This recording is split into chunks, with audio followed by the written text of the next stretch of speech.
Hey, this is Thomas from the editing room.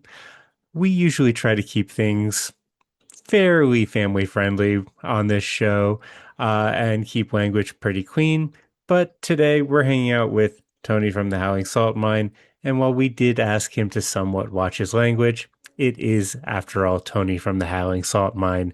So, you know, it is what it is. We're going to go ahead and say viewer discretion is advised and enjoy the episode. This video is sponsored by Tame Dog. Are you tired of having limited options and questionable quality when sleeving up your best decks? Worry not. Tame Dog sleeves are designed right here in Colorado, USA, made by players for players. They shuffle smoother and fit better than anything else on the market. A portion of each sale goes towards helping animals in need, and you can use promo code EBAM to save 5% off any order when you check them out at tamedog.store.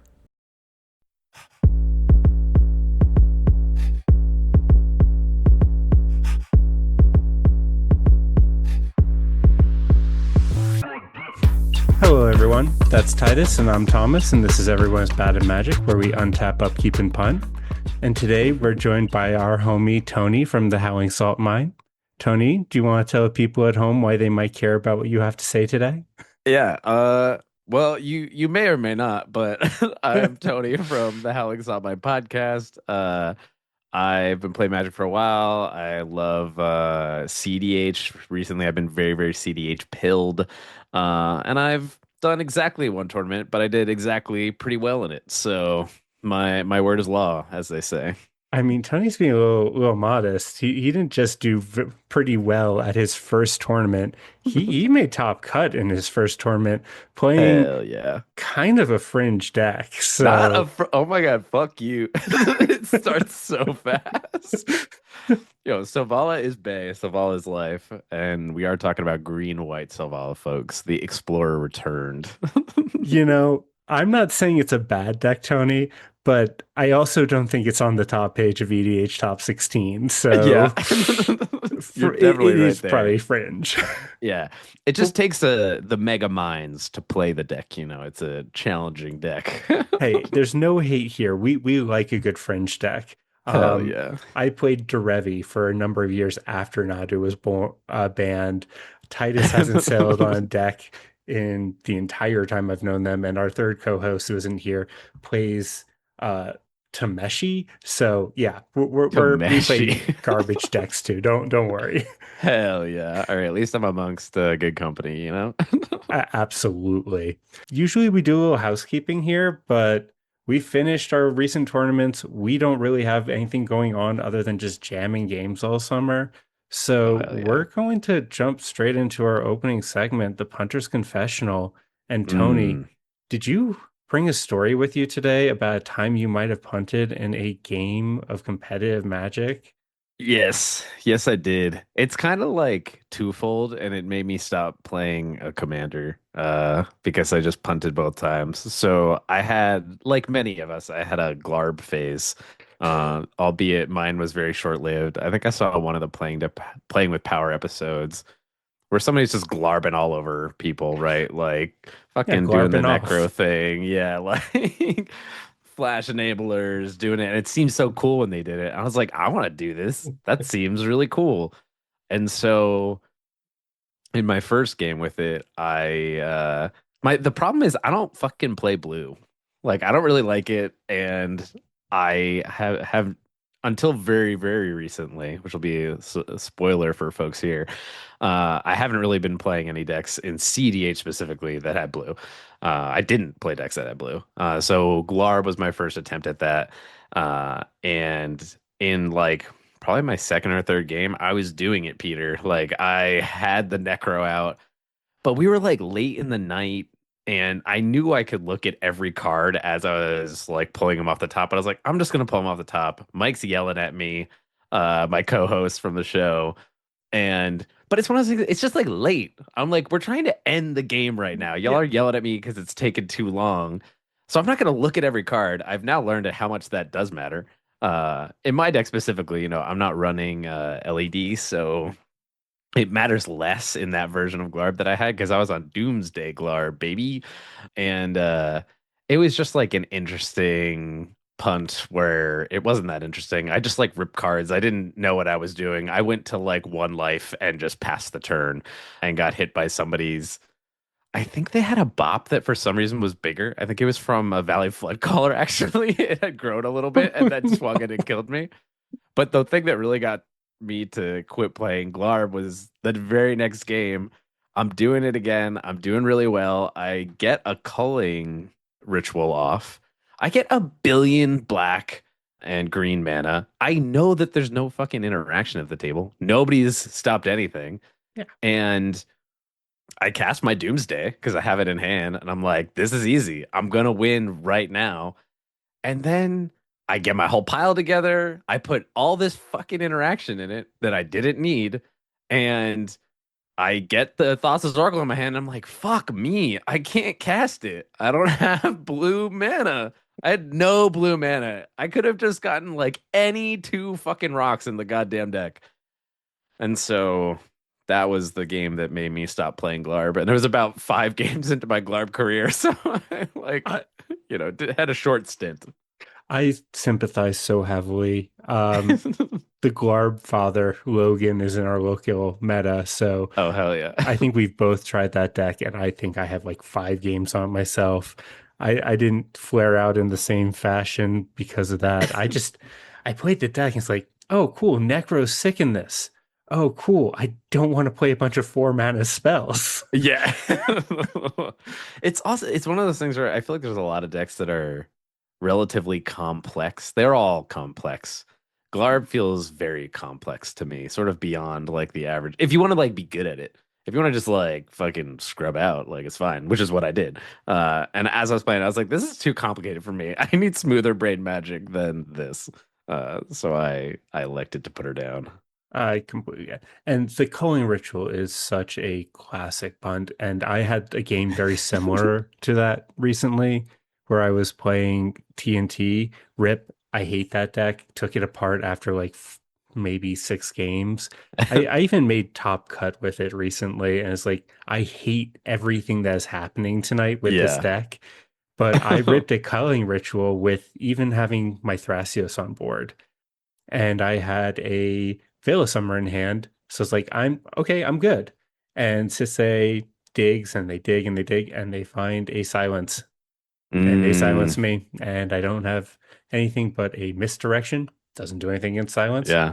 and a Veil Summer. Yeah. Well, I was So gonna say you had the veil, so at least there's that. yeah. Super helpful when I decimated my board and punted the game into the sun. So Yeah. hate culling ritual. It's such a And that good was the card. thing. When I went to pass the turn, I was like, this sucks. Not only because I have fuck all in my deck, I have nothing left, and I will lose on my next turn. But like, I I've decimated all of my shit. I can't even interact. I just have to watch my last turn play out as it comes back to me. Like, fucking sucks. Yeah, I feel that in my bones. Like, thank you for reminding me of my punt from last week. That Taya's like, "Hey, you got punt for it today?" It's like, "Nah, dude, I've been playing clean." Oh, culling ritual. Yeah, culling ritual's a thing. I hate that card. It never works for me. I know, Um, and everybody else I feel like uses it so well. I guess it's just because I'm bad, but it's like, like meme bet. Like, it's a yeah, card that dude. is like insane when a good player plays it, and then when I see it, it's like, oh, this is a dead card. It pitches to force. Yeah, exactly. Tice, you got a story for us today, or you feeling pretty good? I'm not feeling good, but to really like say that I had a punt, I have to even get off the ground, and that was just my recent games. Couldn't even get going, so Okay, that is the saddest thing I've heard this week. We'll just brush right past it. All right, Tony. So thank you for joining us. This is going to feel pretty similar to some of the interviews you do, but we all have to start somewhere. So, what got you into Magic? What made you fall in love with the game? Hmm.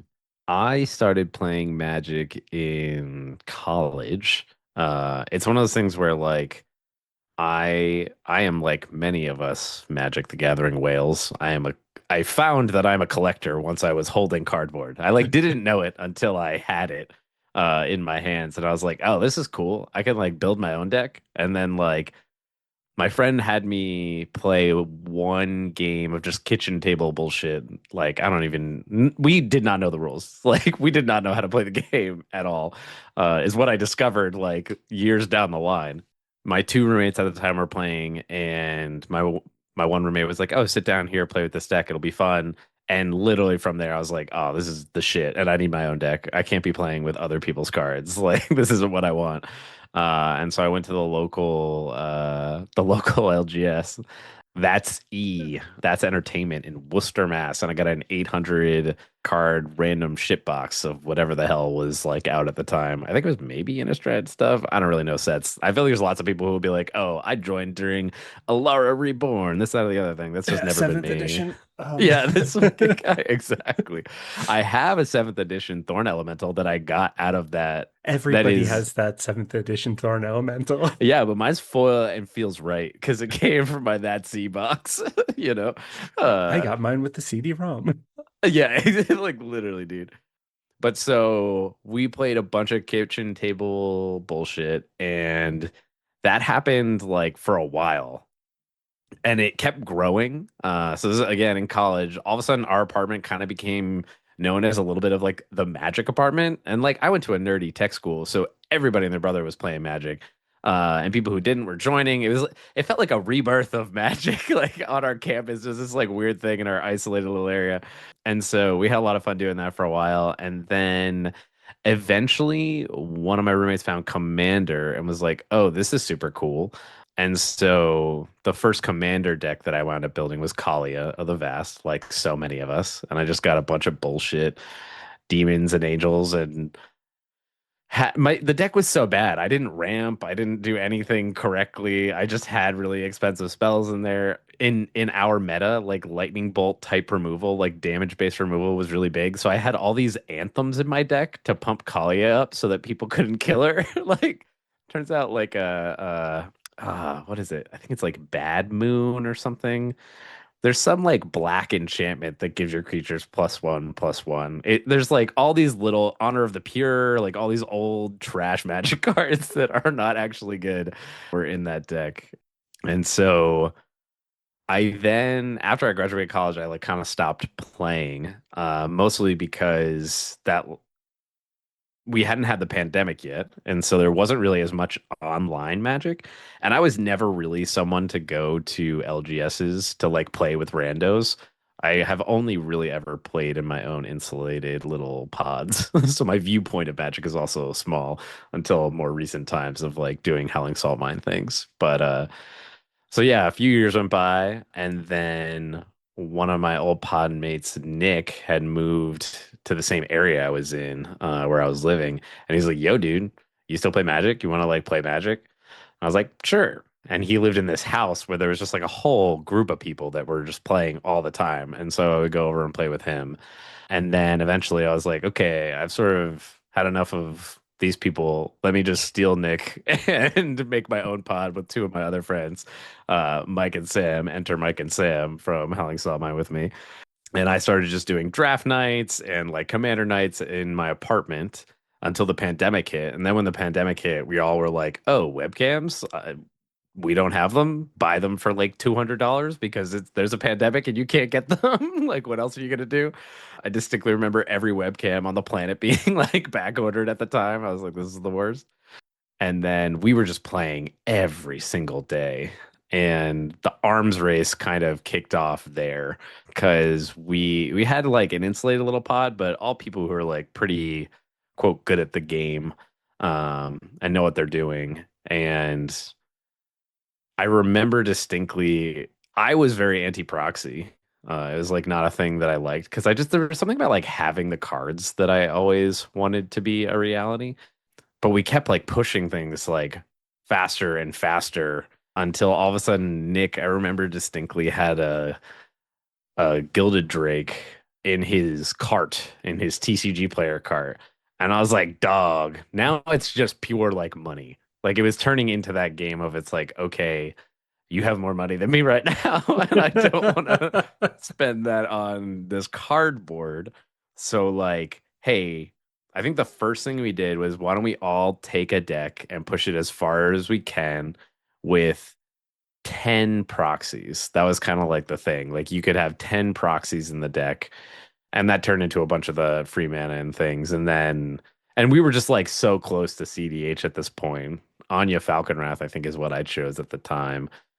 And so some of the tutors and some of the fast mana is what I wound up putting in because the rest of the deck was like pretty pretty cheap because there's all the madness bullshit, right? But I was unfortunately playing into a pod of like a weird Emery deck that was certainly very fast and very good, but not necessarily like full cEDH like we'd think today. Teferi Temporal Archmage, like control list, and a Tasigur control list. So I'm trying to do bullshit with my little Anya into like a control meta. It was not great for me really ever. I had to try a similar thing with Godo. And then I don't even remember when it happened, but we basically just opened the floodgates and we're like, hey, everybody can just do whatever the hell they want. I don't even know why we care. And then we just started like Sam had a different deck every freaking week.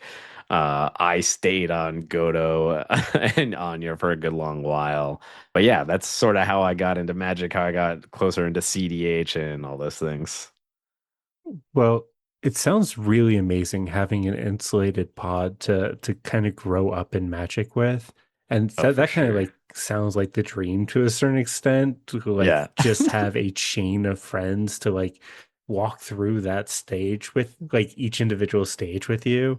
Um, and I don't think that's the reality for most of us. Like we might have one or two Mm. friends who are into magic, and then we have to supplement with like random people from the LGS, or that's where we make friends and like kind of grow that community. So I can see that being a huge boon for you to like have those friendships and just like strengthen them through the game. But Oh, yeah.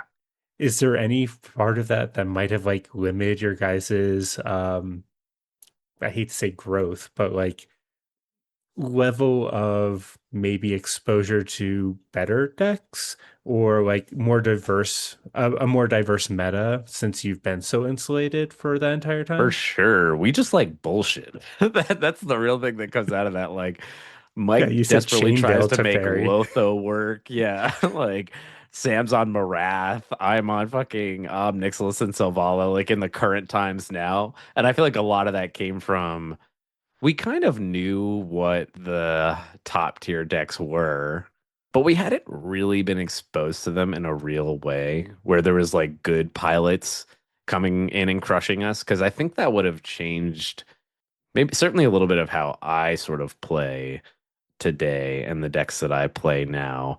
Cause I very recently picked up Brogthras. And I was like, holy shit, this whole cEDH thing's a lot easier with like a good deck. Yeah, when you take the ankle weights off, suddenly wins get like when you're not fighting against your deck for a win, the game Yeah, changes a little bit. I dude. I did like your deck list name. Thank you. I I feel like I literally felt like Goku coming out of the fucking gravity ship when he lands on Namek, just like infinitely stronger than I was as a result of like training in 100 times gravity. Like I I was actually kind of shocked at how much I was like, wow, these decks are just so much better, so much faster. It's so much easier. You can And like it's hold still hard on to to win. wins. Yeah. Like you don't have to just shove it on the stack as soon as it's here. It's like, oh, I can pick a window. I Yes. like my first window's not on turn 5. What is Yes. this? Yeah. And so there's something about that because like famously I always say fuck blue because it is a dumb color. And this is like part of why, because I knew it was gonna make everything easier. And I was like, that's almost too easy. And it wasn't really me trying to be like a hipster about it. I was just like, I also am not a control player. I don't like the concept of control, of being the person to make the right call of when to go counter something. Because not all, like somebody could put a Ristic Study on the stack and it's not the right thing to counter. It really depends. And like Yeah. all that nuance, I don't give a fuck. I don't want to do that. I just want to like play my cards and force everyone else to try and do something about me. That's more of where I like to lie when I'm playing a deck. Um, and so Rock Thrash is still a little bit of that in that now I basically just have protection to go do my wins instead of like I'm not table police. I can stop things if I need to, but it's been an interesting sort of viewpoint. So I think that's sort of how our meta insulated us a little bit that we were almost more open to some of the janky bullshit as a result of never really seeing any truly good pilots doing the broken stuff with the good decks. And So so, yeah. now that you're exploring decks that may have a bit more agency, but you're still not trying to be the table police, have you considered branching into like Mardu so that you have access to like silences, but you still don't have to worry about like the counter spells?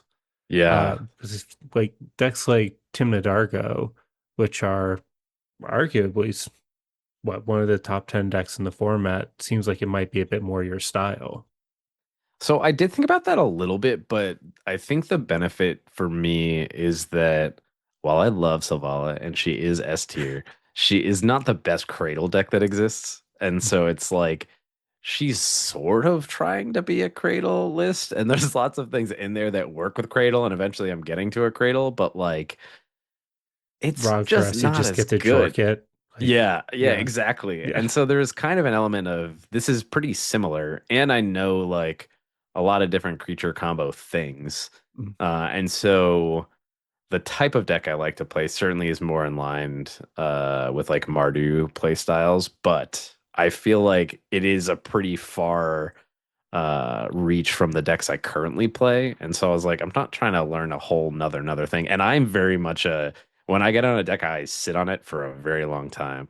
Like I've been playing Salvala for a long time. I've been playing Ob Nix for a long time, and usually I kind of have like one deck at a time that I'm playing, and I'm not really playing anything else. So when we first started cEDH, I think we all went through maybe three or four different decks. Sam went through like 20. And I kind of settled at one point on Selvala and just didn't move off of it.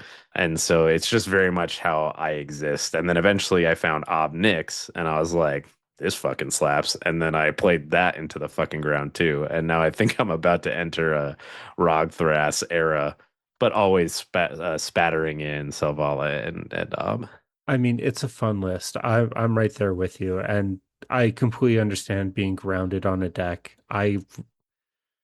It hurts to say still, but I just took Derevi apart for the first time since Oh God. Nadu was banned. I You feel a took it little apart? lost. I took it apart. I killed my idol. Damn. The altars are in the trade binder at the moment. Oh my Um, God. like if I didn't take it apart, I would still play it regularly, and I just can't play that deck right now. It is Yeah. bad in the current meta. I want to play a good deck, and if I don't force myself to, and I still have my comfort pick, I'll just play the comfort pick. Yeah. But sorry to go off on a tangent here, but I'm also a It's not little a Rog tangent. Frost You pilled just put at the your moment. child down. I don't even know how to feel Yeah, anymore. it's brutal. I feel lost. But I've been brewing with Eric a little bit. He's been doing Simic Citadel things with Kinnan, and I've been transferring that to Rogthras. So Interesting. it's like taking Reality Chip and Shang Li and Enduring Curiosity and basically turning it into a Bolus of Citadel Oh, using those interesting. cards. It's kind of Interesting. gross. You take like 30 different actions and then Yeah. I mean, it I sounds don't know. cool. It's like Twiddle Storm. It's kind of fun. Hell yeah. I mean, that's the original name of the Selvala deck. S-Tier for Selvala was like Twiddlestorm was like the one that I had originally taken inspiration from. So I love to twiddle. I definitely love to twiddle, as many Magic players do. Yeah, you might want to check out that variant a little bit then. It's kind of fun. Hell yeah. So I want to go back to S-Tier Selvala a little bit. Hell yeah. Um, so you've been playing this deck forever. Yes. And one of the reasons we invited you on the show is because you took S-Tier Selvala earlier this year to the Royal Rumble, where you made top 40. What inspired you to bring that deck to that tournament? So at the time, there was sort of two decks that I had, Selvala and Ob Nix. I feel like for some reason it felt like there was less pressure on Selvala. And that's sort of why I chose Selvala. I had recently rebuilt her. So like way back in the day, there weren't a lot of the cards that are now in that. There's Badger Mole Cub. There's a lot of things that'll make her more deterministic. So Selvala is she's got parlay, one green and a white. Each player reveals the top card of their library. For each non-land card revealed this way, add green and you gain one life. And then each player draws a card. This is a mana ability. That's the best part about this. So with things like an Umbral Mantle, if you can start to net mana and untap Selvala, you can do all of that sort of without your opponents having any opportunity to interact. Because the untap in a lot of these abilities, either from a Pilipala or an Umbral Mantle, sort of say the part of the cost of that ability is untapping Selvala. So then you just tap her again, and your opponents can't do anything. So you can get them into this sort of board state where they think they can interact, and you're like, that's not how this works. This is a man ability, and you can't do anything. And actually, in one of my games, I had to call a judge over and have a judge talk my opponent through this, who was flabbergasted by the fact that they were about to get drawn out by the fucking green white Savala deck. And the judge was like, "Ah, I hate this card," and he is correct. This is a mana ability. You can do nothing. So yeah, I brought her because I had been playing Obnix a lot. I had recently rebuilt Selvala, and I just was like trying to have fun and see what happened. And I knew that she was better than everybody thinks she is. It's similar to like Bridget. Bridget's doing really well right now. It's a little more seen with Bridget now, which is going to make Bridget and Selvala worse. Hmm. Because at the end of the day, both of these decks still are like sort of living in like the parasitic nature of I'm counting on the other players to stop each other until we get to my turn when you guys are like, whatever, it's just a fucking Selesnya deck, and I'm like, voice of victory, I win the game. And there's just so many silence effects now that like didn't exist before. So I think she's just like way better positioned in the meta than she used to be. So I brought her. I was like, let's go. So I know this is super common for a lot of players, and I don't know if this is one like something for you as well. It's been something for me in the past. Do you get kind of the feeling like, hey, I'm playing these decks that I'm not supposed to win with. So if I don't win, it's not my fault. But if I do win, I'm a freaking legend. Um, I definitely felt that way during this tournament. I was like, famously, comedian had made a video being like, Stelval is so fucking dumb. This is a horrible deck. These decks are trash. And he was at that tournament. And for a while, I was doing better than he was. Like I was at like the actual top of the rankings. Like I was in the top pot at one point. I remember because I also didn't understand. I knew nothing about tournaments. That was the other thing. Like, there's a lot of nuance to how a fucking tournament plays. I had no concept, and so the benefit for me was that I was there with friends, and so in between rounds, I would ask comedian, I would ask Mike, I would ask Sam. I was like, "What does any of this mean? I haven't done this, and I am don't I know what's winning? going Is on." that good? Yeah. So it was a pretty wild experience from that perspective. And I Yeah, feel like there's a lot of little things I learned along the way. doesn't he owe you like a apology video or something at some point for like So he, in his recap of that tournament, he pulled up because he had to, because I made the top cut. He was like, I can't believe I have to say this, but like this deck did well. My friend Tony played this deck, and he started talking about lines that he thought were in there, and he's like, "Oh, that card's not in there. I don't know what the fuck this deck does," and then just like moved on. Basically, it was amazing. It was everything I could have wanted and more. Oh, I love that so much.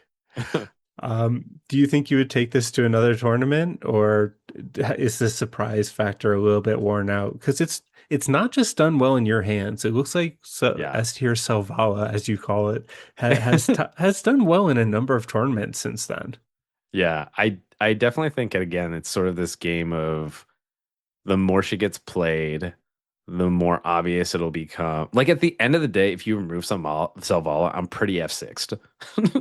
Like I'm Yes. just pretty fucked. And there's more and more creature-based removal because of all the problematic creatures that are existing, in particular all the different silence effects. But like it's unassuming, and it I think one of its biggest pieces is Brewer's Advantage, to be totally honest and fair about this deck specifically, which is another thing that I didn't really know, that I didn't need to tell people what my deck did when I sat down at the table. I could just be like, yeah, it's Zavala, it's green white. And I think in my first round I basically explained my whole combo, and I did get borked because I did that. Like I should have won my first game, and I didn't, because I yapped too much about what my deck did because people asked, and I was like, I guess I'm supposed to tell them, and so I did. I'll show you after the game. Yeah, that's like what I should have done.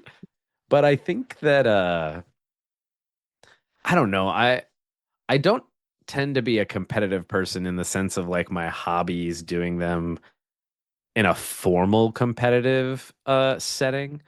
It is fun, and I had fun at the Royal Rumble, but I feel like I would feel this pressure to do well if I went and played her again, which is the hardest part. I probably should just do one, not do well, and then be fine and be like, okay, yeah, I could keep doing it.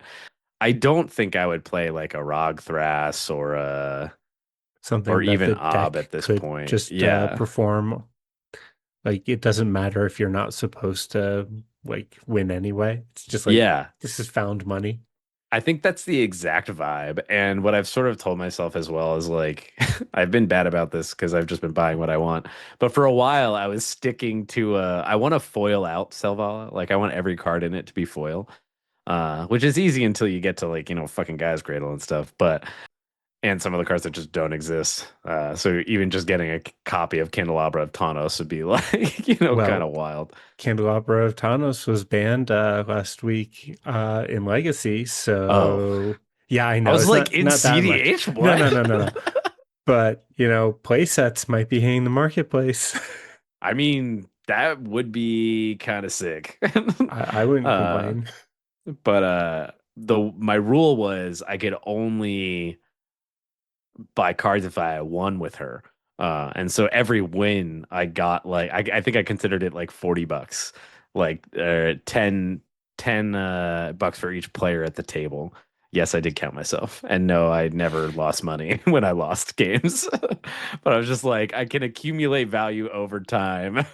I love that And you this will have be adult fine. money, Tony. That nobody's spending it wiser than you. That's great. Live your best life, Exactly, bud. dude. Um, but so Uh, I think I would bring specifically Savala to tournaments because I feel like I have a slight edge, and I won't do. I think the problem with the deck and why Comedian is like, this deck is fucking trash is because there are people out there who are trying to be like, oh, we've got like the turbo build of Selvala now, and it's got all these like untap green spells that are just like pay one green, untap her.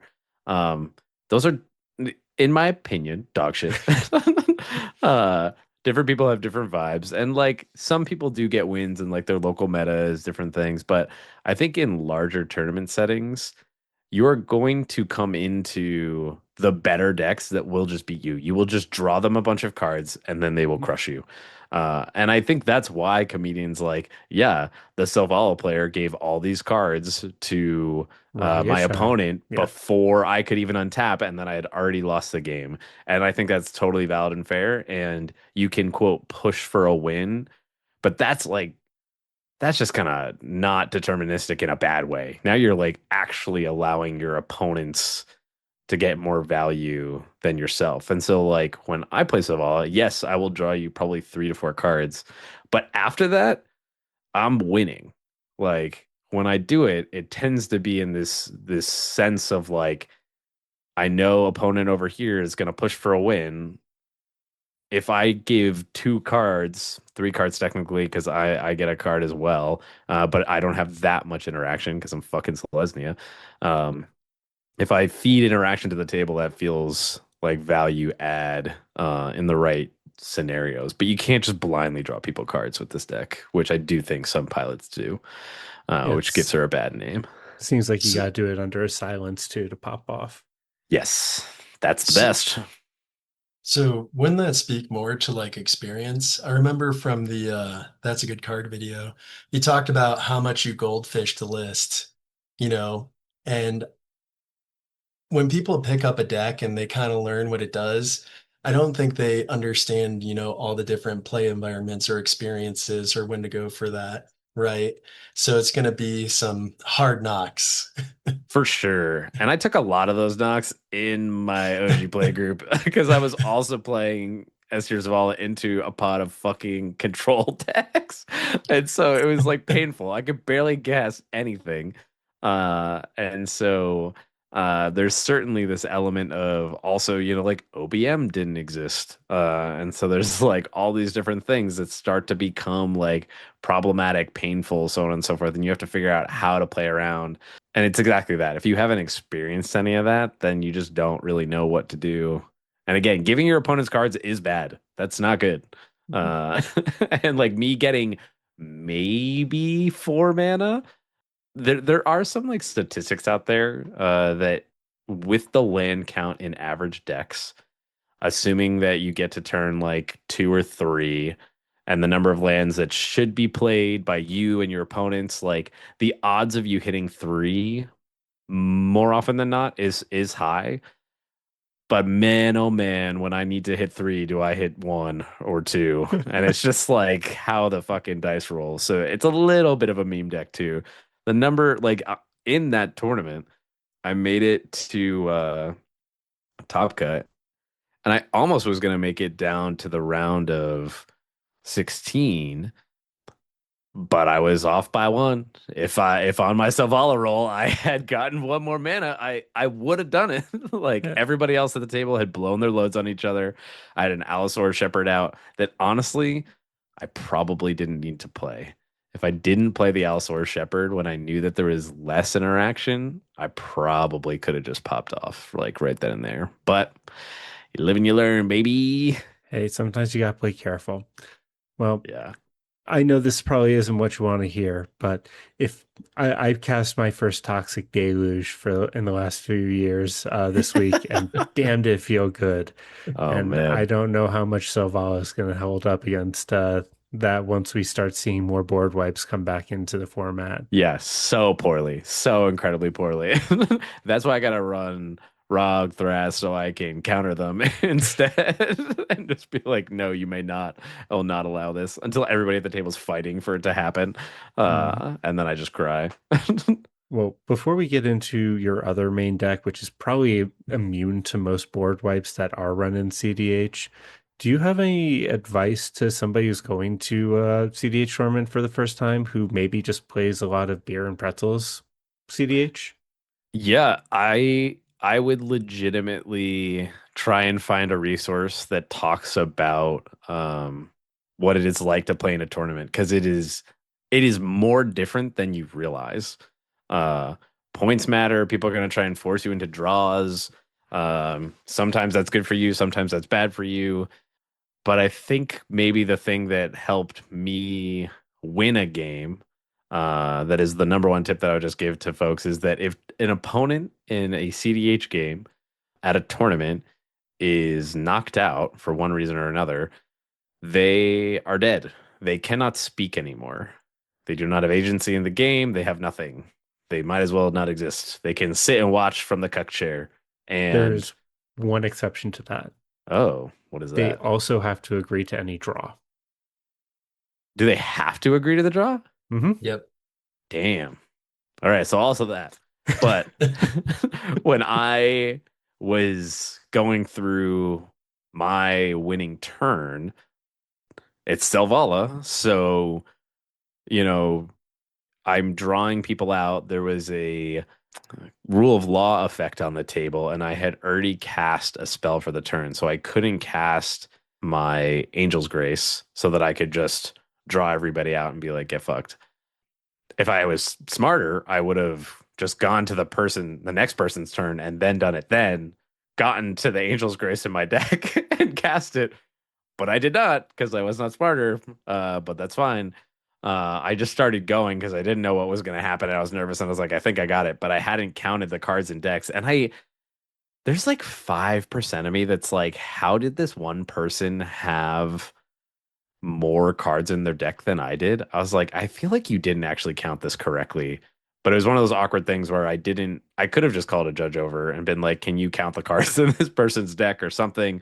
But I just felt awkward about it. There's a lot of moments where I felt awkward and didn't want to say something, and you feel like, I don't know, just nervous about it. You're playing with people you don't know. Everybody's kind of uptight because they're all trying to play really well. But either way, my other two opponents were at one point somebody like my other opponent took the person who's still in his hand and was trying to help him work through his turn because they're both like, hey, if we can get him to a draw, like this works for us and we get points. And they cannot say anything. And so a judge came over and was like, "Hey, just wanted to check. Are you two in the game, out of the game?" And they're like, "Oh, we've been eliminated." And he's like, "Great. So then I'd love if you guys could just sit here and not say anything. As players who are eliminated, you do not have the ability to speak anymore." He said it in nicer terms than that, but that was something that literally won me a game because I had opponents trying to help my other opponent. And at that point, it is this weird like 3v1. You're feeling weird. So, like, use judges when you can, or if you have any questions, and know that your opponents, once eliminated, are out and can no longer speak. That Those are my is tips. great advice. Judges are our biggest resource and they just want to help us out. They Yeah. don't, if you call them over and it doesn't matter, they're not going to be mad at you. They'll Yeah. just give you a time extension. It's Yeah, fine. for sure. Like, awesome. Thank you. So, Tony, you mentioned earlier you're a bit of a whale. You mentioned that in your origin story that you're a bit of a whale. Yeah. Um, I didn't know I was at the time, but I learned. you learned some. Yeah, we got there. I know you're trying to foil out Sovala, and you've gotten a little bit of the altar bug, and I Oh, think for that's sure. primarily in your other deck. Yes. Um, I don't know if you have anything on you that you might be able to show off on camera, but Oh man. you got Yeah. some cool stuff. I have too many things. Give me 2 seconds. Let me just pull this bad boy out. So I have a new journey. So Silvala, I want to fully foil out. I've never done that for a deck before. And because also like in the past Magic's history, I feel like the foils have not been that great on average. And so it's always been a thing for me where like I didn't want them because of the curling, all these different things, right? What I had started doing before that was getting altars. And so I got an altar for my favorite commander, Ob Nix.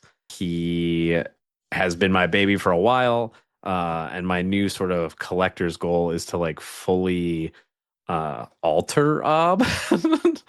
And I've made some some damage on that so far. This year's been a big year of altars for me. I mean, not only Um, have you made progress, you've like taken detours, Tony, because I correct me if I'm wrong, but I feel like you have multiple altars of the commander, oh like yeah, yeah, yeah, three yeah. or four at this point.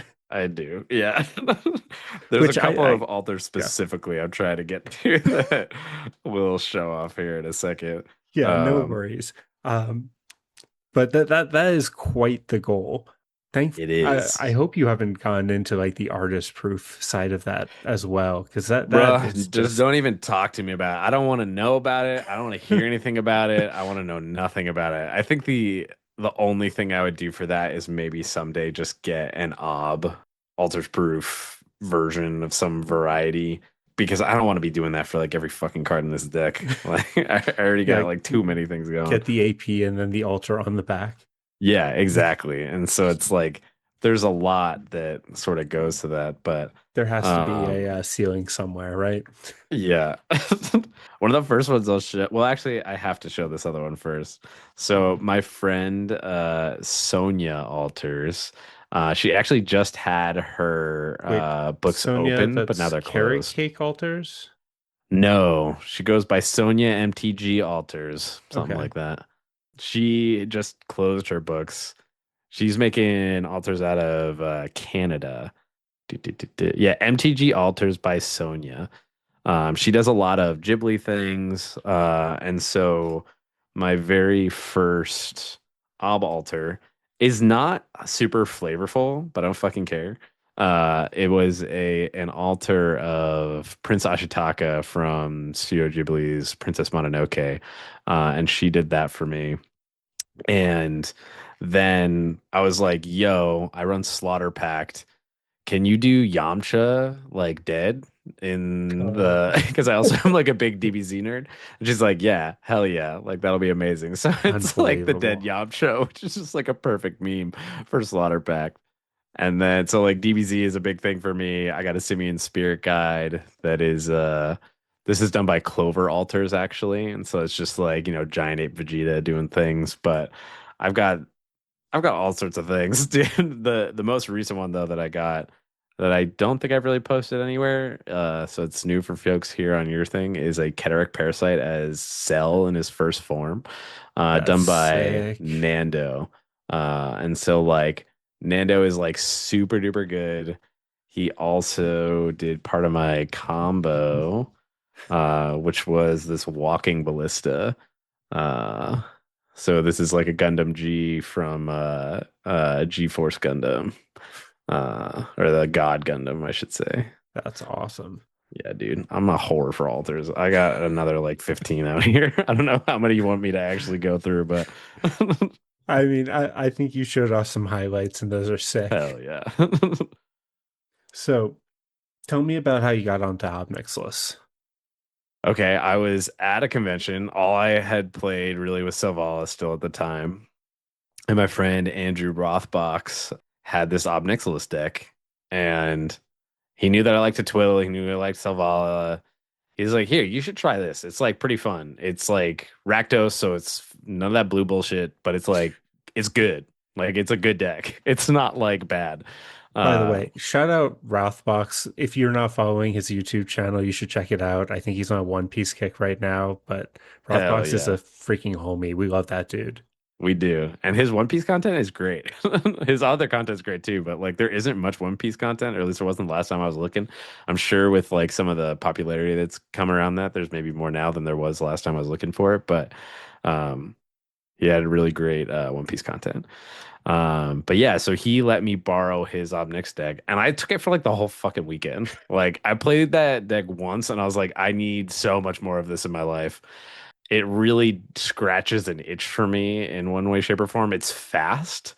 And there's so many incidental triggers that allow you to gain a lot of value from Ob.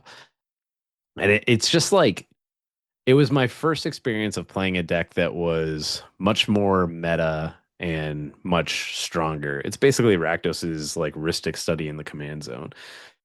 And so I found myself drawn to it from those perspectives. And it plays a bunch of like weird cards that you don't normally see. I think that's part of it for me in cEDH that it's not just the same like Yeah, 70 cards it's with not like maybe a shell. It's a homogenous. little, yeah, it's like different. Like I play a coruscation mage and people are like, what the fuck is that? And I'm like, this is my otter wizard that is gonna ping you for one every time I cast a non-creature spell. You don't know this card? cEDH staple coruscation mage. Anytime you Um, get to say cEDH staple, that's like my favorite little meme. What, yeah, you don't dude. know cEDH staple Moloku in Kadama? What are we Exactly. doing here? You're not running Soot Imp? Is your deck even good? Like, Yeah, what are we doing? I'm sorry, I didn't realize this was your first day playing cEDH. Yeah. Um, so that is really what inspired me to start playing it. It was like much more competitive. This is all before the bans. I do think Ob got worse from the bans. Because you take like like a Rogsai that loses 3 rocks, and they're like, whatever. I just had 3 other better cards or good cards that I could put in. I'm maybe a little bit slower than I was 2 seconds ago.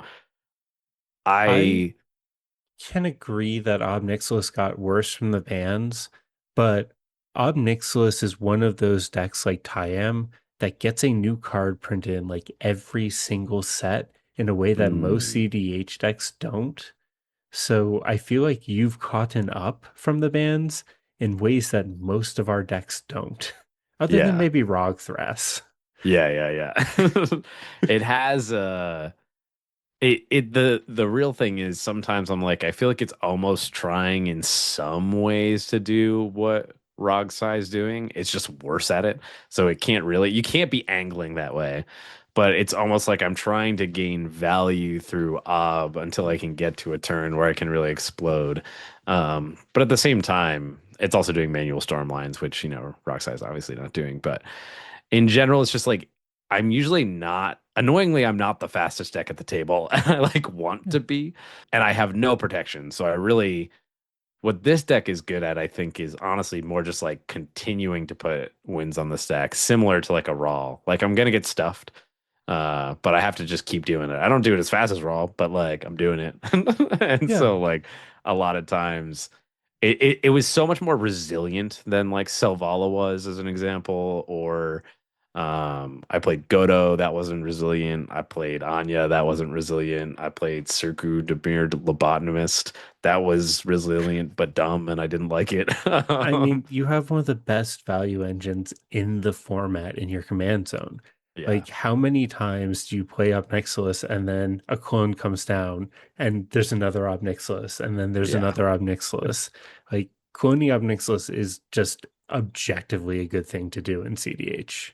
yeah. I do find myself most of the decks I play when a clone comes down in my pod, it's always my commander that's getting stolen or copied, and I'm always like, God damn it. I mean, But an I op's did pretty that good to for you in everybody. Vegas. It Yeah, didn't I work out for know. me, but I did it. Oh man. But yeah, I've been on it ever since and I really love it. And it's one of those decks that I think I'll never ever take apart. And I actually thought about this a little bit and I talked about it with Sam because I'm so pilled on the deck and have so many alters for it. I think if there's ever a world where I were to truly just like stop playing Magic, I don't if I mean if I'm selling all my cards, I'm in a dire state. Somebody call my friends and tell them I need help because if I'm selling my cars, I've done something wrong. Like I'm in a bad place in my life. And that's no shade to anybody else. Just for me and my own personal state, something has gone very wrong if I'm selling my magic cards. What I view of my Ob Nix deck is that if I get to halfway of it all altered or 100% of it all the way altered, and I decide, hey, I'm done with playing magic, I think I would just frame it. Because to me, it's like part of that like gathering art. You're just collecting art at this point. It's almost kind of like what I feel about my tattoos a little bit. Like one of my friends had said to me, he's like, "You just like collecting art, Tony. Like that's what this is. You're collecting art on your arm. You're collecting art through magic, like all these different things." You're a modern day Uh, patron. hell yeah, bro. Yeah. Well, Tony, we're getting a little bit close to our time tonight, and you've been very gracious staying up with us. I do have at least a couple more questions, but I want to give Titus a chance to ask at least one more. Titus, you got to have anything up your sleeve before we close up shop? Yeah, may I ask about the musical theater? Oh yeah. What do you want to know about musical theater in my life? What has been your involvement in it over the years? Gotcha. When I was young, my sister had lots of medical issues, and so they needed something for little Tony to do. And we had these family friends, Alan and Therese, who have shaped my entire existence. I have done musicals my whole life because of them. I am an engineer because of them. I went to the college I went to because of them. I got my first job because of them. Like literally just have had major impact on my life. So shout out to Alan and Therese. They will never listen to this, I don't think, but we love them. They were like, "Hey, we do this kids theater group called Kids on Stage in Piscataway, New Jersey, way back when, and he should just come do this. It'll be fun. It'll be fine." My grandmother always sang. The most singing I had done at that point in time was when she forced me to go to church and sing in like the little choir there with her. And so my first audition I did when I was in fourth grade, I think it was. And of that group, that was like the youngest you could be. So however the fuck old you are in fourth grade, I think that's like, I don't know, 9 or 10 or some shit. And so we were doing the Music Man. I distinctly remember holding like the sheet music in front of my face and just crying while they had me singing because I was so scared to do any amount of like public speaking at that point in time. And then they forced me to do that one show, and then I did them for the effectively the rest of my life. I think this past year, honestly, is probably the first time that I really haven't done something in that sort of vein. But in my lifetime, I think I've been in, I don't know, probably like 70 different productions over my life. Because I was doing multiple a year for a long time, and uh, I've seen a ton of different shows. I love going to Broadway and seeing shows. So musicals and all of that have always been my sort of escape happy place thing that I love doing. A big passion for me. Whenever people are like, "Oh, what?" All of my friends know. Like, if I'm asked what music I like, it's Billy Joel and musicals, and like that's kind of it. There's a bunch of other random shit too, but I never know how to describe it because I'm bad with music genres. Period. But yeah, I'm well versed in the art of musicals. It's been a big part of my life. Well, it sounds like it had a very positive impact. Uh, the other thing as well, is there like any musical that you've done that you've really enjoyed or stands out to you, or even a character? Yeah, I think the favorite one has to be Les Mis. I did Les Miserables. I was Marius, so it was like kind of one of the biggest roles I've had in a show. And the musical theater group I did it with, this was actually when I was in Mass after I graduated college. They were just like really good. We had an insane cast. We had like an $80,000 production value. So like we had a full 16-piece orchestra. We had these incredible elaborate sets, these beautiful costumes. It was the closest thing to like a, semi-professional production I'd ever done. And it was just like I can't repeat that experience, I don't think. And the people were all so great. It was just like an amazing show to be able to do at a high level. So that's probably one of my top picks. I also did get to do Bobby and Company. I kind of like a hard time in my life, and I felt like it helped me get through portions of that because music and musical theater always sort of seems to do that for me. But that's just like a dream role for like every fucking musical theater kid ever. Like, oh yeah, I can be the lead in this Sondheim production. Like, hell yeah. So that was a good time too. Those are probably the two I think that stand out the most for me. Very nice. The other thing is too, and it might sound cheesy, but I think like when people are really invested or involved or it's really meaningful for them, they really just step into like the role, the character, the song, or just the feelings that are all incorporated in there. Yeah, dude. A 1,000%. And it's like we all want to embody that thing.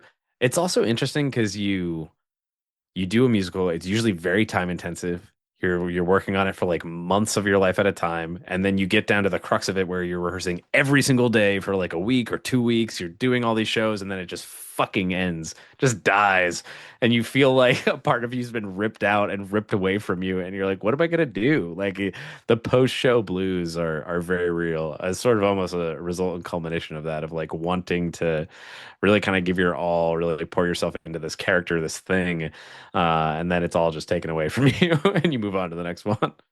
See, you get to look at it though as a new opportunity. Yeah, dude.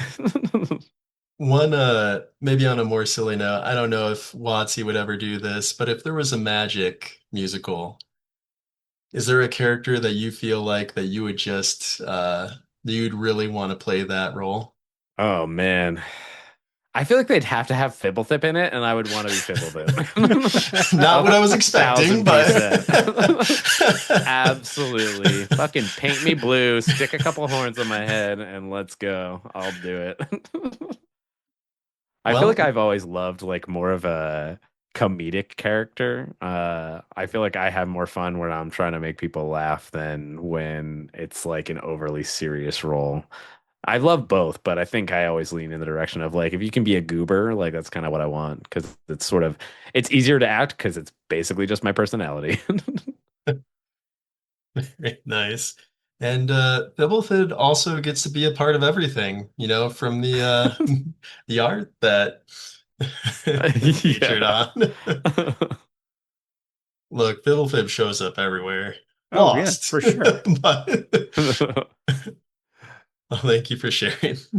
Yeah. Um, so Tony, obviously musicals are a huge part of your life, and let's be honest, theater, band, music, band, that type of stuff, that Venn diagram and music and Magic players is basically a freaking circle. Yeah. But between that and I know one of your other big hobbies is climbing. Are there any of are there any things from your main hobbies outside of Magic that have been things that have correlated or skills that you've taken from those that you've been able to translate? Mm. For climbing, it's a lot about fucking patience. But the thing is, like, I don't have any of that. And so I really just see myself repeating the same problems in climbing and magic where I'm like trying to force a window that doesn't exist. And I'll just throw myself at the wall continuously on a given route that I can't get. Frustrated because I know it's possible. But the thing I like about climbing is it's very much like problem solving in the way that magic is of like find the correct sequence. Don't just keep throwing your sort of self at this problem the same way. Find a different angle. And honestly, I probably learned more from magic to climbing to be better than the other way around. Because I feel like in recent times for Magic, I have tried to be a little. It's interesting. Like when I play with random people, I'm much more on my shit than when I'm playing with my friends, which is probably not something that Sam or Mike wants to hear. But like, I mean, I've, they're different vibes, right? Like yeah. when you're I, playing with a random person, you're like I don't want to put words in your mouth, but you're providing a bit of an experience, I have to assume at that point. I think it's partly that, but it's also like with them, they are the rules lawyers. Like they're two very rule savvy players. And as a result, I am certainly more savvy than the average person, but I'm not like they are. They understand a lot of things better. They're generally cleaner with their triggers. When I'm playing the game, I'm just trying to have a good time and vibe. But like, as soon as I lose my sort of comfort blanket of my friends, I'm much more alert to things that are happening. I'm like, well, that's on the stack. This is when this is happening. Like, I'm the person that's driving the seat more. And so maybe I take advantage of them slightly. If they listen to this, then they'll get to hear that, put in, a video for them forevermore. So. Well, But yeah, I think for the most part, to answer your question, I almost take more from magic into my extracurriculars, my work life. Of there's an element of patience and knowing the right sequence and the right time to do something. And when you fuck it up, don't fuck it up again. okay. Yeah, I mean that's perfectly reasonable. I wish I was playing more Magic in my life so I could take those lessons from Magic and apply them. I suppose I do to a certain extent, but I think I'm taking like yapping lessons from Magic and trying to apply that to my work life a bit more. Mm, Yeah. that's all I have at work. Yeah. I'm good What at can I yapping. get out of this? Can I get two things for free out of this single app transaction? Let's Yeah. see if that works. So I think cEDH is good for assertiveness skill training. Because if you really want your spells to resolve, Oh yeah. Where's the floor and ceiling of this deal? For sure. I mean, the other day I got a Ristic study to resolve on turn 3 for me just using my words. Hmm. And you know what? I'll fucking take it. Talk jitsu, bud. Yeah. All right, Tony. Thank you so much for hanging out with us. This was so much fun. Before we let you go, is there anything you'd like to plug? Nothing outside of Howling Salt Mine. If you don't know, I'm part of the Howling Salt Mine podcast. We are a weekly podcast releasing on Thursdays where we talk about salt in the Magic the Gathering community. We read some stories from folks that write them in and just talk about them. We have a good, fun time. It's an educational podcast, as we like to call it. So we're having a good time and hopefully learning stuff too. It's incredibly funny. It is a great time. And quite frankly, Everyone is bad at magic would not be here without HSM. Hell They yeah. gave me the most expensive free vacation I've ever been on 2 years Yeah, dude. ago, and it turned into this. So thank you Hell very yeah. much, guys. Um, Happy to be of service. appreciate it. Anyway, if you stayed with us this long, please consider giving this episode a like, follow, subscribe, or comment depending on how you found us. Check out our Discord and socials in the link below. And if you're interested in one of our playmats featuring the sick logo by Fox Tattoos, hit us up. We do have some available. And be kind to yourselves. Be kind to each other. It's just a game. Hell yeah.